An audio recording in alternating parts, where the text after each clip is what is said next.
ఈరోజు మనిషికి దేవుడు చక్కని ఆరోగ్యాన్ని ఇస్తూ ఉంటే అడ్డమైన వాటిని తిని తాగి తిరిగి లేనిపోని రోగాలు కొని తెచ్చుకోవడం మనం చూడలేదా? చూస్తున్నాం. ఈరోజు నీ జీవితంలో దేవుడు నీకు ఇచ్చిన సమస్తము నువ్వు కాపాడుకోవాలి, వాటిని అనుభవించాలి, వాటి ద్వారా ఆనందించాలి, వాటిని నువ్వు ఆస్వాదించాలి, వాటిని ఆశీర్వాదంగా మలుచుకోవాలి. నువ్వు ఆశిస్తున్నట్లయితే నువ్వు చేయాల్సిందల్లా ఒక్కటే, దేవుని మాట ఆలకించు. దేవుడు చెప్పినట్టుగా చేసే ప్రయత్నం చేయి. అలా కాని పక్షంలో ఏం జరుగుతుందో తెలుసా? అన్నీ కోల్పోతావు. సౌలు దేవుణ్ణి కోల్పోయాడు, దేవుని ఆశీర్వాదాన్ని కోల్పోయాడు, దేవుడిచ్చిన అధికారాన్ని కోల్పోయాడు. ఎప్పుడైతే ప్రభువును కోల్పోయాడో ప్రవక్త సమూయేలు దూరం అయిపోయాడు, ప్రజలు దూరం అయిపోయారు. చూద్దాం రండి. 13వ అధ్యాయము 15వ వచనము. 14వ వచనంలో ఏముంది? యెహోవా తన చిత్తానుసారమైన మనస్సు గల ఒకరిని కనుగొని ఉన్నాడు. నీకు ఆజ్ఞాపించిన దానిని నీవు గైకొనకపోతివి గనుక యెహోవా తన జనుల మీద అతనిని అధిపతిగా నియమించును. సౌలు, దేవుడు నిన్ను వదిలేశాడు, నీ రాజ్యాన్ని నీ దగ్గర నుంచి తీసేశాడు. నీకంటే మంచివాడికి దాన్ని దేవుడు ఏర్పాటు చేశాడు. సౌలు, దేవుని సన్నిధిని, దేవుని యొక్క వాక్కును నిర్లక్ష్యం చేశావు. ఫలితం ఏమిటి? 15వ వచనం. సమూయేలు లేచి గిల్గాలును విడిచి బెన్యామీయుల గిబియాకు వచ్చెను.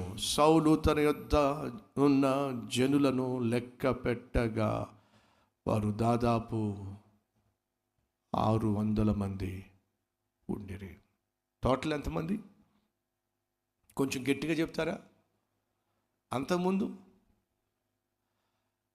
యెహోవా ఆత్మ సౌలు మీద ఉన్నప్పుడు 3,30,000 మంది మేమున్నాం, నీకు తోడుగా ఉంటాం. ప్రజలు నిలబడ్డారండి, ప్రవక్త తోడుగా ఉన్నాడండి, ప్రభువు తోడుగా ఉన్నాడండి. ధైర్యంగా జీవించడానికి అన్ని విధాల దేవుడు సౌలును బలపరిచాడండి. కానీ ఎప్పుడైతే సౌలు కాని పని చేశాడో, పనికి మాలిన పని చేశాడో, దేవుడు సౌలును వదిలేశాడు. సమూయేలు సౌలును విడిచిపెట్టేశాడు, ప్రజలు సౌలును వదిలేశాడు. 3,30,000 మంది ఉన్నటువంటి సౌలు సైన్యము 600కు చేరిందండి. ప్రియ సహోదరులు వింటున్నారా? సహోదరులు వింటున్నారా? దేవుణ్ణి దూరం చేసుకోవడం క్షేమం కాదు. ఈ నూతన సంవత్సరంలో అడుగుపెట్టిన మనం మోషే ప్రార్థన ప్రతి దినము చేయాలి. ప్రభువా, నాతో రా నాయనా, మాతో ఉండు నాయనా. నువ్వు లేకుండా మేము చెల్లించలేవు, నువ్వు లేకుండా మేము బ్రతకలేవు. ప్రార్థన చేయాలి. ఒకవేళ నువ్వు మా మధ్య సంచరించడానికి ఏవైనా ఆటంకము, ఏవైనా అపవిత్రత, ఏవైనా అభ్యంతరము, ఏదైనా ఆయాసకరమైంది నాలో ఉందేమో, నన్ను సరిచేయి. యెహోవా హృదయానుసారుని నేను కనుగొన్నాను. దేవుడు సెలవిచ్చింది. ఎవరా యెహోవా హృదయానుసారుడు?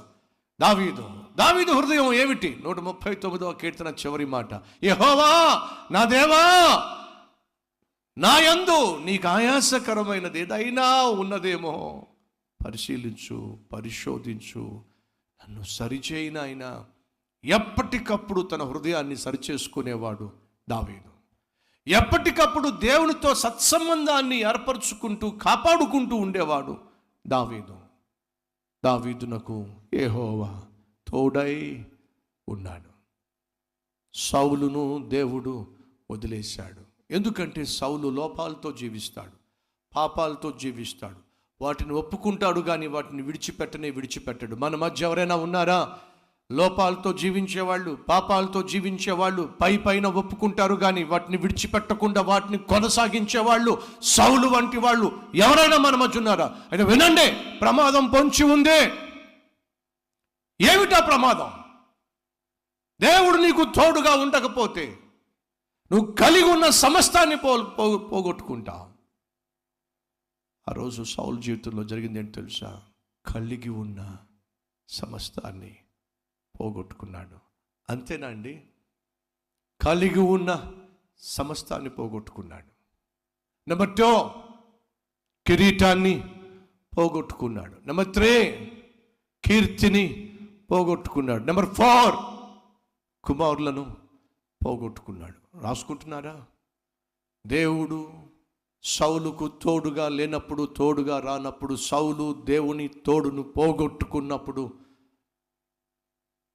కలిగి ఉన్నదాన్ని పోగొట్టుకున్నాడు, కిరీటాన్ని పోగొట్టుకున్నాడు, కీర్తిని పోగొట్టుకున్నాడు, కుమారులను పోగొట్టుకున్నాడు.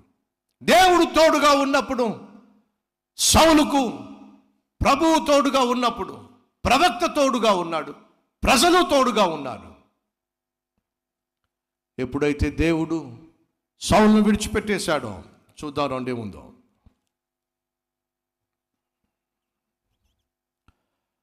అధ్యాయము